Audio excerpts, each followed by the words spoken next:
From Reminder Media, this is Stay Paid, a sales and marketing podcast on a mission to help you close more deals and retain more business. Hosted by the VP of Marketing, Josh Stake, and Reminder Media's president, Luke Akery. So get ready to hear the golden nuggets that will allow you to live a life of freedom tomorrow, but only if you take action today.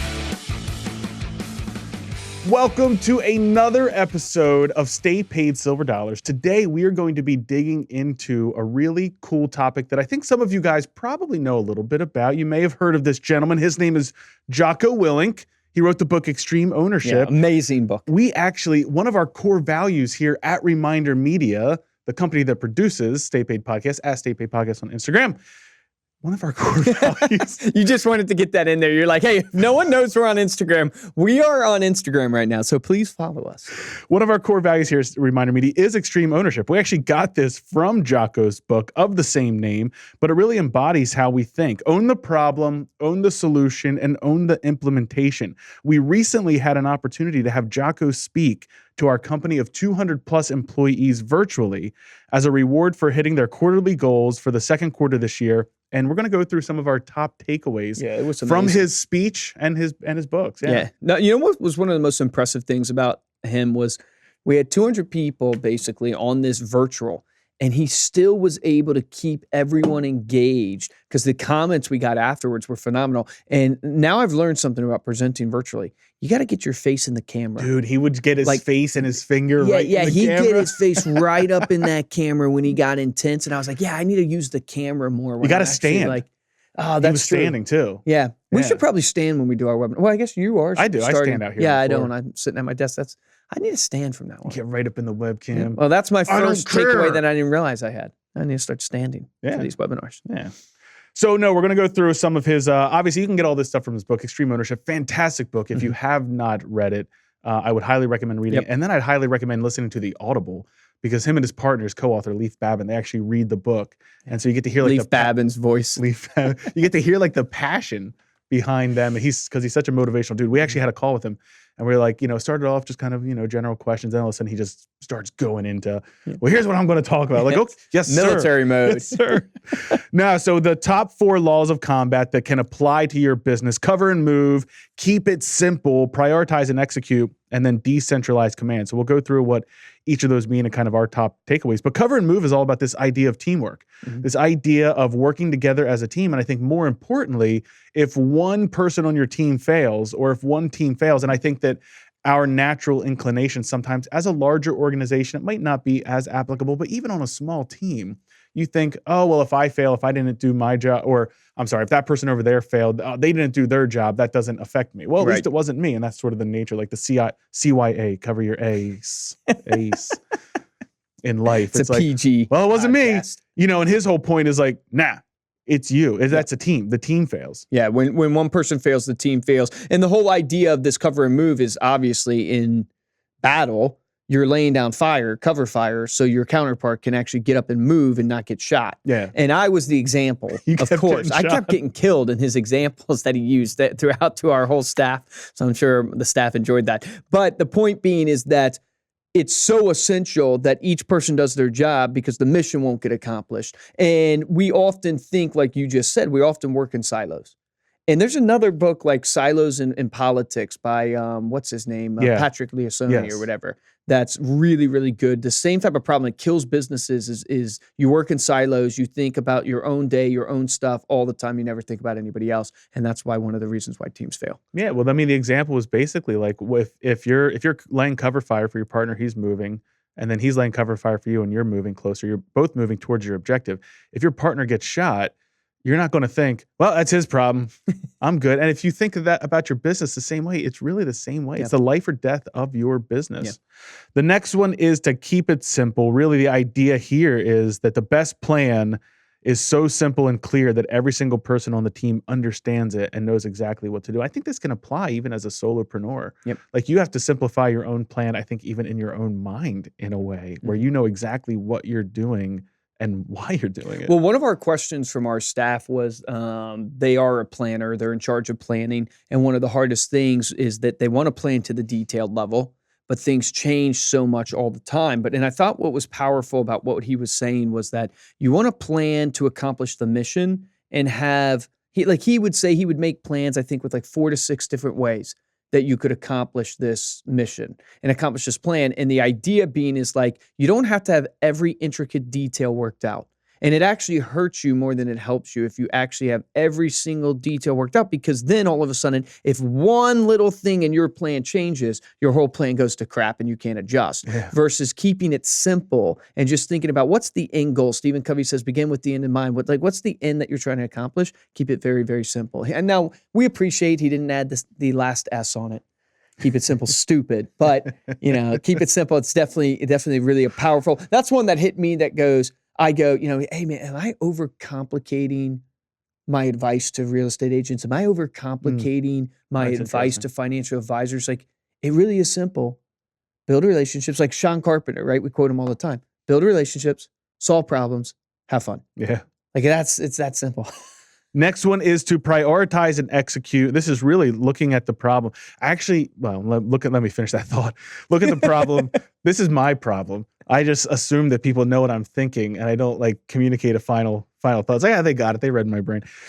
Look at the problem, assess the problem, figure out what your biggest problem is, and prioritize that one. And I have to actually point back to our CEO, Steve Acree, who we interviewed on episode 100. Yeah, it's a great episode. So you should go back and listen to that if you're a new listener, because you get to hear all about ReminderMedia. You get to hear Steve's journey as an entrepreneur of 30 years now, and learn how this whole thing kind of came to be. But his biggest strength as an organization and as a leader is the ability to just zero in on what's the biggest problem that we've got right now, and then he just throws all of his effort towards it. He doesn't think about anything else. He's not, he always looks at the sales numbers, but he's not looking at, he doesn't care. He's not looking at the financials. He's not looking at anything else. He's just focused on, how do we fix that one thing that's holding my team back from getting what they need to get done?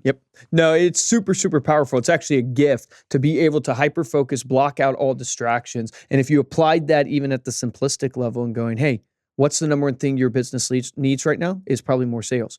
What do you need to get those sales? You need to get on the phone and start prospecting type idea. And you block everything else out. You don't need to have the perfect script yet. That will come as you keep calling. You don't have to have the perfect phone system. All these things that we actually think we need. It's like, no. You prioritize, solve the biggest one. And in that, you end up getting all the other stuff done. Yeah. He also recommends, Jocko does, to detach from the emotion of the decision-making process. So one of our people asked, how do you actually detach? And I was like, that's a good question. Well, I think if you've got a baby in your business and you're you don't want to let that baby go, you have to look at it and think, is this the highest priority, the biggest problem right now in my business? And am I emotionally attached to it? Is that why I keep coming back to it? Or is it going to push my business forward? You know where this really applies? Is in the management of people. Is I have found so much now that I have to keep telling myself, it's a business decision. It's not emotional. Yeah. Right. And it doesn't mean that you don't care about people. It's like, this is a business decision. It's not an emotional based decision. So whatever's haunting you right now, of all the emotions there, just make the business decision. Absolutely. Detach yourself from that emotion. Number 4 on the laws of combat is decentralize command.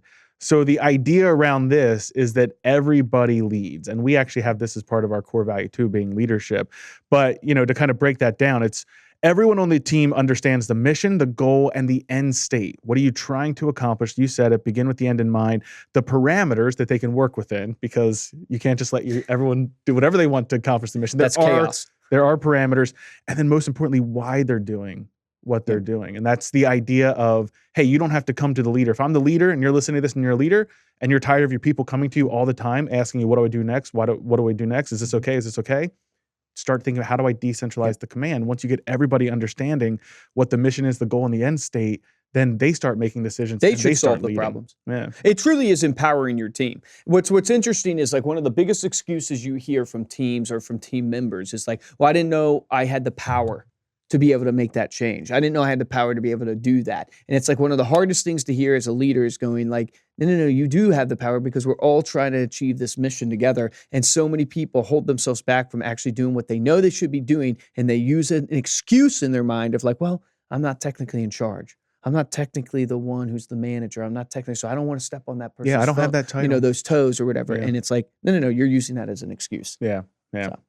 So then there's some mindsets for victory. One of the biggest takeaways is really this idea of discipline equals freedom, because we talk about this all the time in our business. Wanting, our mission really is to help people live a life of freedom. Well, how do you achieve freedom? This is sort of the dichotomy: is you achieve freedom through being disciplined. Yeah. Remove your freedom, apply discipline, and ultimately you will achieve that freedom. The example he gave that was super powerful was time. You want more free time. He said to get more free time, you actually have to be more disciplined in your time. You have to practice better time management, because if you actually practice better time management, you're going to find yourself with a bunch of free time you didn't have. And then he goes on to use that in like your health for your body and stuff like that, which is super simplistic, and everybody realizes right away, no, you're right. It's all about discipline. But what we thought was amazing when he was talking about discipline, when you apply it to business, and this is what we talked about at our quarterly meeting today, is he also said, in order to run a really, really free business, a free unit in the Navy SEALs, you have to have disciplined standard operating procedures. And these are where you have literally mapped out exactly how everything should go. And what was really powerful is he shared the example of loading Humvees off a truck, parking Humvees. And what's super interesting about that example is that you look at Navy SEALs and they're the top of their class. They're the brightest. These people are the most fit. You would think, I don't have to tell them how to park a Humvee. No. Even the brightest at the top of their class, the most fit, you want to tell them exactly how to park the Humvee. Not because, they're not smart enough to come up with a plan themselves. No, because when everybody knows exactly what to do, it frees everybody for speed. And then also when you look at it at the detail level, guess what? Parking the Humvees is so important because they wanted to park the Humvees a couple feet back with the wheels out so they can take off real fast. And if you just think about parking in terms of high level, you're just like, it doesn't matter how I park. No. Every little detail matters to run a really efficient and successful team and successful business. So really the takeaway there is, hey, you want freedom in your business? You should be looking at every procedure in your business and going, do I have a standard operating procedure? Think of real estate right now. I close Josh, he offers on the home. Do you have it mapped out, a standard operating procedure from the time he offers on the home to the time he closes, exactly what should happen, when it should happen, how it will happen, and think of how free you will feel. Think of the weight that's lifted off your shoulder, because now it's not just wrangling inspectors last minute and all this other stuff. It's planned. It's all planned out. Absolutely. I love the one thing he said. He goes, talking about sales, and a lot of people listen to this obviously are in sales, because what happens if I'm not motivated to make my calls? This is the time he got into the camera. A real point is great. I don't care. You do it because you're disciplined and you want the results of making the call, which is such a powerful thing. If there's something in your business right now, you're like, I don't want to do that. I don't care. You do it because you're disciplined. And if you've created those standard operating procedures and you've created those habits because you want the results of what that discipline will bring you. Well, he talked about motivation. Motivation is a fleeting emotion. Yeah. Some days you'll come in motivated to make your calls. Good. Make your calls. Some days you'll come in demotivated and don't want to make your calls. Good. Make your calls anyways. Yeah. It's the same idea. What's the best day to go to the gym? When you don't feel like it. Yeah, when you don't feel like it. Because that proves that you've got the discipline and the habit to get the results that you want. And then the last thing we'll touch on is really this idea of humility. He does say it's the most important characteristic for a leader to have is humility. And they would actually fire SEAL leaders because they lacked humility. They would fire SEALs. Well, this is a real problem for a lot of people who want to be in leadership and that are leaders. There's a lot of non-humble leaders. Is like, you think you have to take the glory. You think you have to be the loudest. You think you have to be the one that's always right. And the truth is, you know how you build trust, which is the foundation of every great team, is you actually show vulnerability. You actually show humbleness. You actually show that you're not afraid to, whether it's fail, you're not afraid to listen to somebody else's idea if it's a better idea than yours. And in that, you build a foundation of trust and respect, which in the end, they give you the recognition. They give you the things that you probably want. Yeah, definitely. So thank you so much for listening to this episode. Just wanted to touch on those takeaways that we had from the Extreme Ownership. This was an 1.5-hour meeting with Jocko. Oh, it was intense. It was awesome. So that was just touching the surface on some of the things that we had. It was just one or two golden nuggets to take away from it. Hey, maybe we'll get Jocko on the podcast. We can go into those a little bit deeper. Send him a DM on Instagram. Just be like, Jocko, Jocko, you got to be on Luke and Josh's Stay Paid podcast. We're at Stay Paid Podcast on Instagram, in case you're wondering. Thank you so much for listening. Head on over to staypaidpodcast.com for the show notes and video of this episode. And if you're looking for ways to support the show, there's only 2 ways that we ask you to do that. First is to head on over to iTunes, or I should say Apple Podcasts. I don't know why I keep calling it iTunes. Apple Podcasts. Give us a 5-star rating. Leave a review. That really helps us out. It helps more people see the podcast. And then the best way is really word of mouth. Tell a friend. Tell a friend about this episode. Share it on social. Yeah, and tell a friend about this dad joke that I'm about to lay on you. Luke. Ariel just literally was like, Luke, I burnt my Hawaiian pizza today. oh no. I should have cooked it on a low hot temperature. You're welcome. If you want to get a hold of me or These Luke, are too much. you can email us at podcast@remindermedia.com. Comment if you made it that low. Comment on the or that low. If you made it that far to that low point, no, comment on the YouTube video. Let us know. And if you hadn't heard, we are on Instagram. We are at Stay Paid Podcast. Give us a follow. I say thank you to everyone who follows us. So give us a follow. You're gonna get a thank you message from me, and then tell me how you heard about the podcast. We love to hear that kind of stuff. We love to hear that story. It's so cool to hear how people hear about the podcast. For this episode of Stay Paid, I'm Joshua Stike. Guys, and I'm Luke Acree, and the action item is difficult but really simple. I think you need to implement the standard operating procedures in your business. Now, I'm not asking you to go take every part of your business and map out every part. That's where you should get to. But literally just choose one piece. So I would start with, hey man, what is the one thing where you feel like, wow, the communication falls down all the time, or that's so frustrating that keeps popping up. Implement a disciplined standard operating procedure for that piece, for that process, that structure, and see how that little piece just adds freedom to your mindset, freedom to your stress, freedom in helping you achieve what you want to achieve, and then apply it again and again and again. Remember, the difference between a top producer and a mediocre producer in every single business we've worked is top producers take action. Take action on that today.